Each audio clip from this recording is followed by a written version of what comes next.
You're listening to Travel Nursing and Allied Life, hosted by TravCon.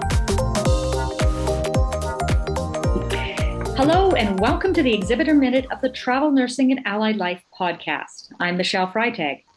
Today we'll be hearing the results on a survey that was done specifically for active travel nurses, their thoughts about their jobs, and their plans for the future of the profession. This podcast will be sharing some slides for you, so if you're listening, we'll describe most of them for you. But if you're interested in actually viewing them, this episode will also be airing on our YouTube channel. Just head over to YouTube and search for TravCon. With me today is Steve Curtin, the CEO of the Gypsy Nurse, which is the largest online forum for travel nurses. Welcome and thank you for joining, Steve.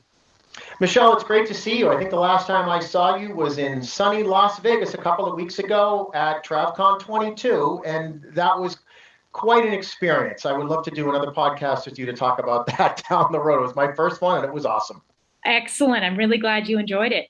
Now, you've been busy on the side with the Gypsy Nurse, and this has been quite an interesting project that it sounds like you have created and followed through. And I'm really excited to hear the results of this survey because it sounds like you didn't just go for all nurses and you didn't go for ex-travel nurses. It sounded like you really worked hard to focus on active travel nurses. So I'm really excited to hear the results of the survey. Yeah, well, I'm excited to share, Michelle, and you're absolutely right. This was a market research survey that we did specifically with the travel nursing population. We received over 1,000 responses from self-identified travel nurses that had at least 2 years of registered nursing experience, as well as did at least one assignment over the last 2 years. So this was a very in-depth study for that community, and I think you'll be very interested to hear some of the results and interesting information that came out of that. We completed it this past spring. I had the opportunity to present those results at TravCon in one of the speaking sessions. In addition to that, the information and the full report is available at thegypsynurse.com/voice. And we will put those in the notes of the podcast as well. If you need the link, you can find it down below. Excellent.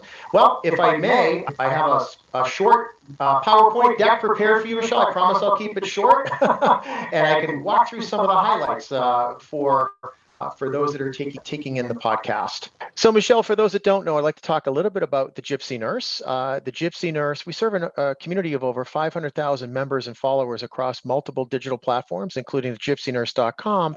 And for those that don't know, which I'm thrilled to mention this in our podcast today, but the Gypsy Nurse and TravCon have joined together through an acquisition that happened earlier this year. We're really excited about that because we have had such a small group and we've been struggling with the workload as it grows bigger and bigger. And we thought, gosh, how are we going to manage this? So we're really tickled actually to be able to combine with someone who has the same vision for the conference and for travel nursing in general. So I think it'll produce some wonderful things for travelers. Absolutely. I can't wait for TravCon 23. But before we talk about that, I'll talk a little bit more about us and the study. But certainly the Gypsy Nurse, our mission is to provide resources and support for travel healthcare professionals and travel nurses at all stages of their career and provide information and tools and connectivity to help them to be successful. Let's talk a little bit, Michelle, about why we commissioned the Voice of the Travel Nurse study.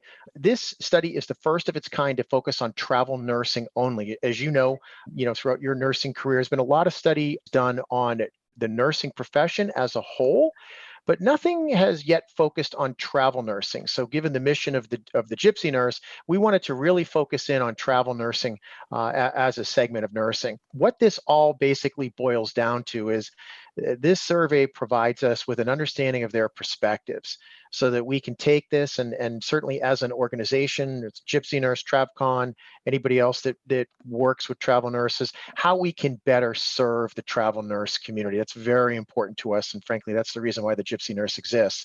But we're also taking this information and by publishing it in the form of a study, we're going to provide guidance to healthcare facilities as well as travel nurse staffing firms to better serve the travel nursing community. We also hope that by understanding their perspectives, we're going to help travel nurses stay in nursing. And what I mean by that is, as this information is disseminated to people that work within the healthcare industry, by understanding these perspectives, we'll be able to address the issues that travel nurses face on a day-to-day basis. And to the extent that nurses or travel nurses in particular are leaving the profession, what can we do? How can we improve to help them to stay with travel nursing? And certainly too, our hope is that the information in this study will encourage more professionals, more healthcare professionals to consider a career in travel nursing. For those that enter into the travel nursing profession, it's really good for the entire healthcare community as a whole. So that's essentially why we developed the study and commissioned the study. It was done with a national market research firm. So this is not something that we put together or that we kind of cobbled together through opinion or what have you. This was done with a professional market research firm that has been around for a number of years. We had over that. Yeah, absolutely. Well, as you know, there's been a lot of studies out there that, are opinion-based or maybe a small sample size. Yes, absolutely. This is not the case. We actually had over 1,000 respondents between online surveys and live interviews that were conducted in the spring of 2022. And each respondent was screened to ensure they were a registered nurse for at least 2 years with at least one travel assignment since 2020. Is it perfect? No, but we feel that's an excellent cut relative to the travel nursing profession and those that are in travel nursing right now. And as I mentioned, these responses are not our opinion or our guess or our interpretation. These are what travel nurses gave us for responses. The full report is available for download at the gypsynurse.com/voice. So let's take a quick snapshot. What's happening in the state of the nursing profession as a whole? Probably, unfortunately, not surprising. The rate of nurse turnover right now relative to staff nursing is very high. In 2017, it was around 17%. It's now increased to almost 29%. So there's a significant number of nurses that are involved in direct patient care that plan on leaving the profession, leaving the direct patient care role. And that's very disturbing. I know you as a nurse, I'm sure it's saddening to see that. Yeah. Mm-hmm. But that's what's happening out there relative to the overall nursing profession. And there's been a lot of studies, but we're just picking two highlights here. Why are they leaving? You probably know this better than anybody, but you've got burnout, the tragedy during the pandemic. You've got, just the strain of dealing with critically ill patients, no time to grieve, no time to recharge, right? There were nobody to fill their role, particularly in the first year and a half of the pandemic. They were just had to go to work every day. There was no time to take a step back and recharge. Unfortunately, from what nurses were telling us, they said why they were leaving the profession, lack of recognition. I think the public appreciation for nurses, was strong at the beginning of the pandemic, but unfortunately, as the pandemic wore on, there was a lack of recognition and appreciation. And frankly, some of it turned into, for lack of a better word, a level of animosity. Nurses were caring for angry patients who denied that the pandemic existed or the effectiveness of vaccines. I'm not a nurse, I'm not a healthcare professional, but I've worked in the industry for a number of years. I can only imagine what that was like for nurses that are providing patient care under those sorts of trying circumstances. In addition to that, healthcare systems, unfortunately, the recognition that they did provide was weak. We all heard about the pizza parties and T-shirt giveaways in some respects, and those certainly weren't enough. So there was a decreasing lack of appreciation for nurses as the pandemic wore on. There was concern for patient safety, and this unfortunately is still continuing. The lack of nurses relative to nurse to patient care and the nurse to patient ratios. That's been going on forever, as you well know, and unfortunately it continues to go on. It's only getting worse. Inadequate training was another reason that nurses cited leaving the profession, particularly too during the pandemic. You had a number of grads who were just kind of thrown into the fray, and they were just completely overwhelmed. They didn't have proper training, proper onboarding, and they just left. I also think too that nurses found better opportunities. Many of them told us that there were opportunities to get into non-bedside care or non-patient care, go into things like telemedicine and so forth. They're still staying in nursing, but they're not in the bedside care, or they left the profession in general. They went to, insurance companies or other things in which they did not have to provide direct patient care. They had the ability to earn a solid income without dealing with those stresses.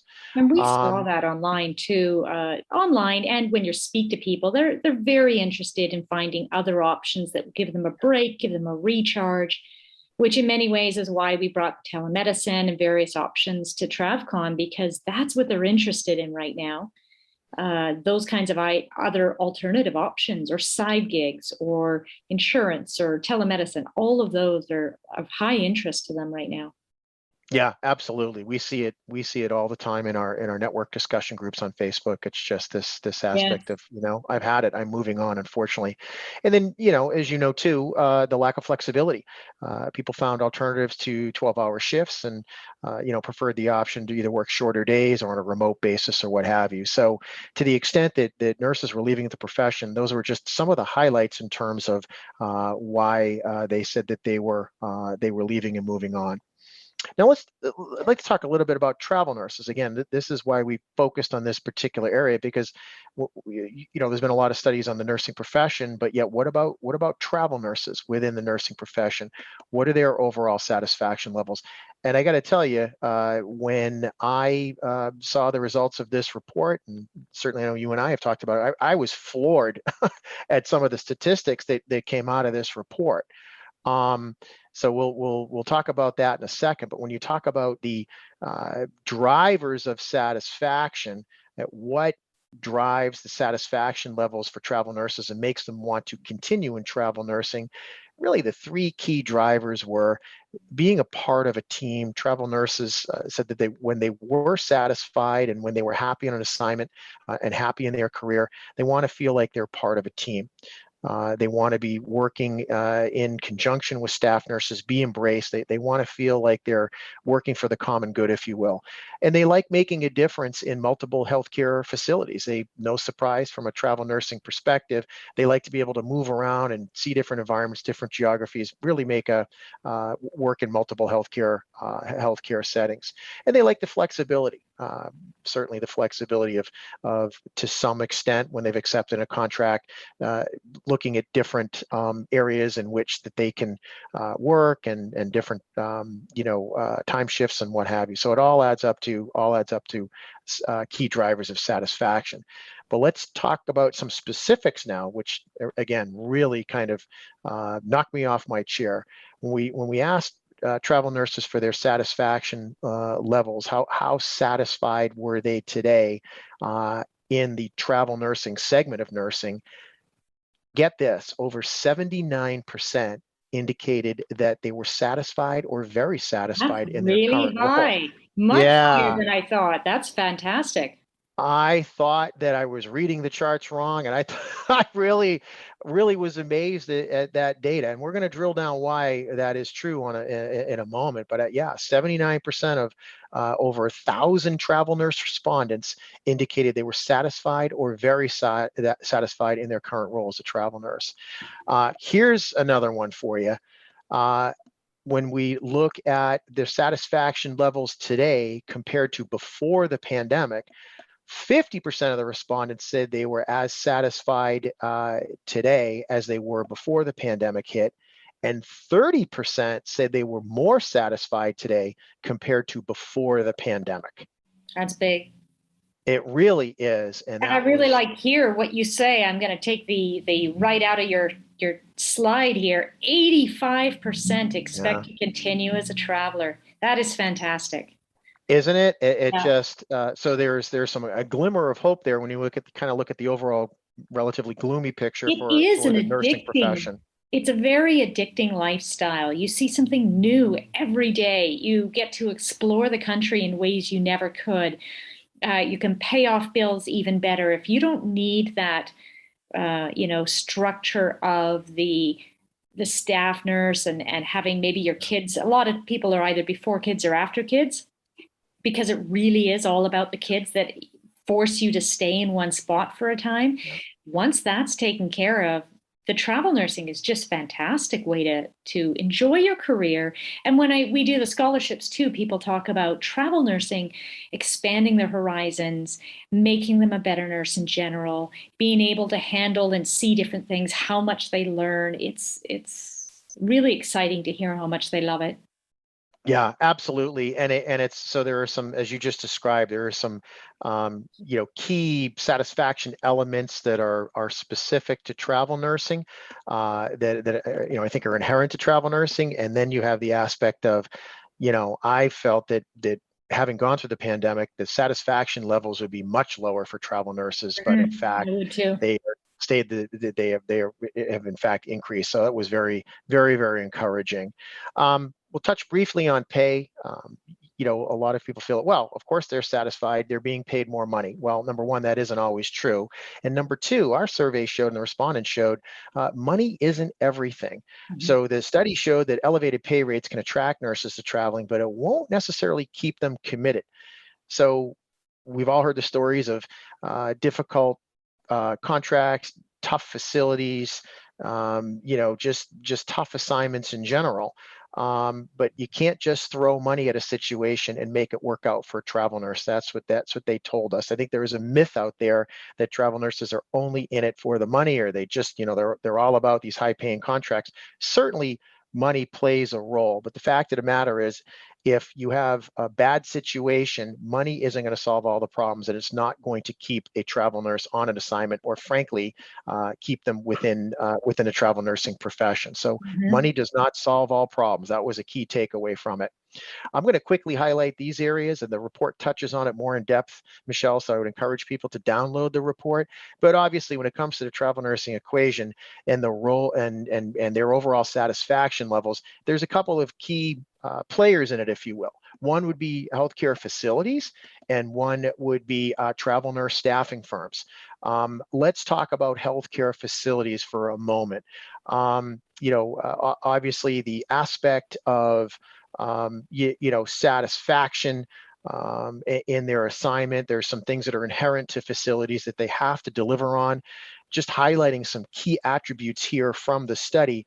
For travel nurses that indicated that they were likely to continue in the profession, that really boiled down to three key attributes, three key drivers of satisfaction when it came to healthcare facilities. 75% indicated that they felt safe in their most recent healthcare facility assignment. That was a bit of a shocker for me, because we see a lot of nurses that weigh in terms of not feeling safe, whether the facility had inadequate security, or whether they were in a particularly bad area. But 75% indicated that they felt safe in their most recent healthcare facility assignment, and that obviously contributes to satisfaction and continuing. 70% indicated they had adequate equipment to do their job effectively. So, PPEs, hardware, anything else, 70% indicated that they had the proper equipment, which is certainly encouraging, given particularly in the early days of the pandemic, some of the issues that we had relative to equipment.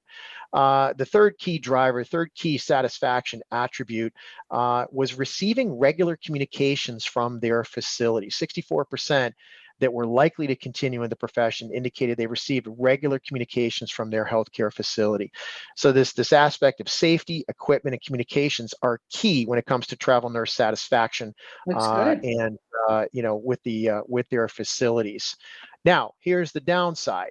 While there was indications to the positive, 1 in 4 nurses did not feel safe in their most recent assignment. 3 in 10 did not have the proper equipment. More than a third didn't receive regular communication. So for all of the good stuff, there's also a segment of the travel nursing population that didn't feel that they were supported properly. And facilities really need to examine their efforts to create a safe and productive and inclusive environment for travel nurses. If they do that, travel nurses will be satisfied, and travel nurses will stick around. We already touched on the main driver gaps relative to dissatisfaction, but certainly nurse to patient ratios, how travel nurses were treated compared to staff nurses, how unhappy they were relative to their treatment by hospital staff. Those play a big role in terms of dissatisfaction. So the bottom line here, Michelle, is that if healthcare facilities can really take a look at how they're supporting travel nurses, pay attention to things like onboarding, orientation, interaction with staff, feeling like they're a part of the team, that is going to make for a great equation for travel nurse satisfaction when it comes to working with the facility. When we come to travel nurse agencies and their relationships with and the relationship with travel nurse satisfaction, there were 3 key attributes there according to the study. Travel nurses, no surprise here, when they're happy and they're likely to continue in the profession, their 76% said their agencies were quick and responsive to calls and inquiries. 72% said they keep them regularly informed, and 64% said that agencies act as my advocate. And I think that was a key takeaway there. Agencies need to indicate or need to work with a travel nurse and be an advocate for a travel nurse. Which is a big reason why we promote the live recruiter. You know, there's a lot of companies coming out where there is no dedicated recruiter. You kind of, if you've been in it for many years, you might feel that's the way to go. But we've always believed that having that real person, that connection, that relationship, and then you think you don't need them, but then when something happens, that's when they really shine because they can help you out. You were so right on, and I know you have experience there, and it's just the advocate component, the support component, feeling like they're on your side, that's so critical when it comes to the nurse agency relationship. And the takeaways for agencies here, and again, I would encourage facilities and agency staff to download this report and take a look at it, because some of the key takeaways here, we acknowledge the fact that, you know, there's obviously, there's fierce competition for talent out there. There's a lot of travel nurse staffing firms out there, and there's not an awful lot of travel nurses. And it's from a business perspective, the agencies are always on the lookout to, you know, try and find travel nurses to, you know, work in a contract role. At the same token, they feel, what is the company doing for me? I should be getting the full bill rate. You hear from some, but they do so many things, and the clinical team is just one of them. Yeah, absolutely. So just a couple of quick takeaways here.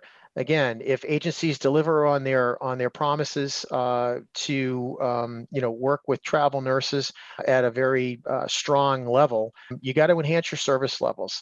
The other thing is relative to communication, they can complete job orders. That was something that that came through the survey that was a bit of a surprise as well. When it comes to communication, what travel nurses were lumping into communication was this aspect of getting incomplete job orders from the facilities, or incomplete job descriptions, incomplete communications relative to the contract.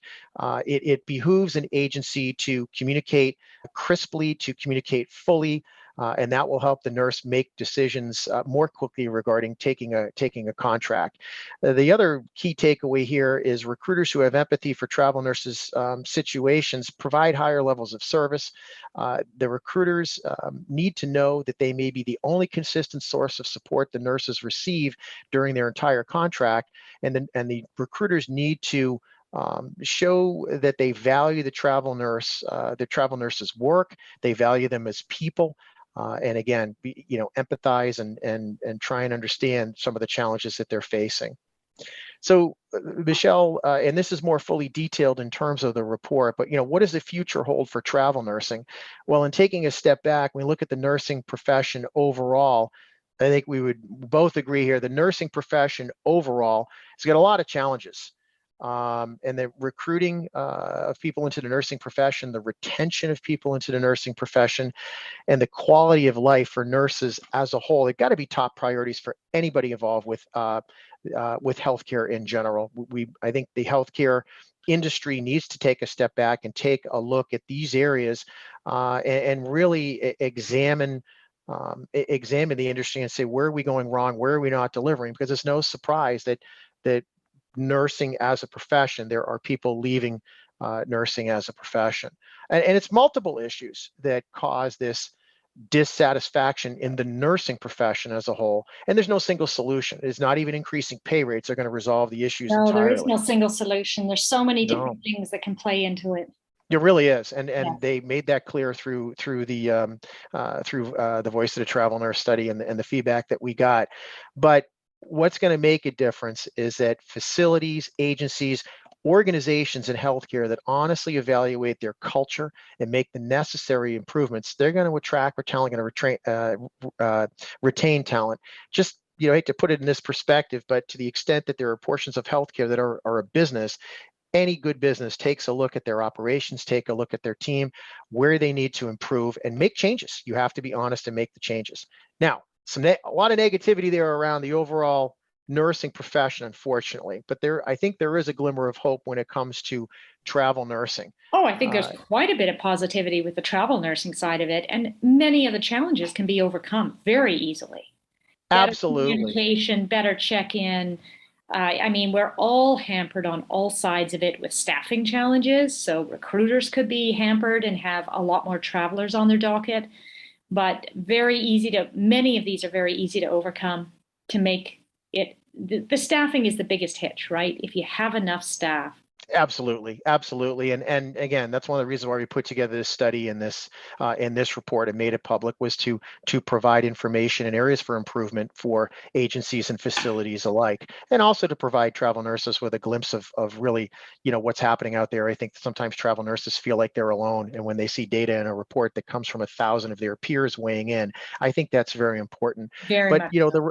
Yeah, and the report does offer a glimmer of hope. It shows that travel nursing is a great avenue for staff nurses that perhaps are dissatisfied but want to continue in the profession. Certainly, travel nursing is a great option, and it shows that travel nurses overall, they're satisfied with the career choice that they've made in the nursing profession. They're committed to their work, and they have high satisfaction levels relative to their staff counterparts when it comes to their intentions to remain in the nursing industry and referring others to their profession. So Michelle, that's a summary of our report. Again, it is available on the gypsynurse.com/voice. I would encourage anybody to download it. It's free, and download it and you get some great information on it. And if anybody would like to contact me directly about the report, there's my email, steve@thegypsynurse.com. Feel free to email me. I'd be happy to connect. But thank you so much for having me on the podcast today. This was great. And I'm really pleased to bring this information out to the community. We really appreciate you bringing it to us, because this is basically our voices speaking to each other. So thank you so much, Steve. Really appreciate it. This is a wrap up for the Exhibitor Minute of the Travel Nursing and Allied Life podcast. We'll have all the links in the notes below, and you can find us on YouTube. Just search for TravCon and you'll find this episode. Thank you, Steve, for joining us. I really appreciate that. You have a good week. Thanks for listening to Travel Nursing and Allied Life. You can find the full show notes below or at travcon.org. Please help us out by rating our podcast on iTunes or wherever you get your podcasts.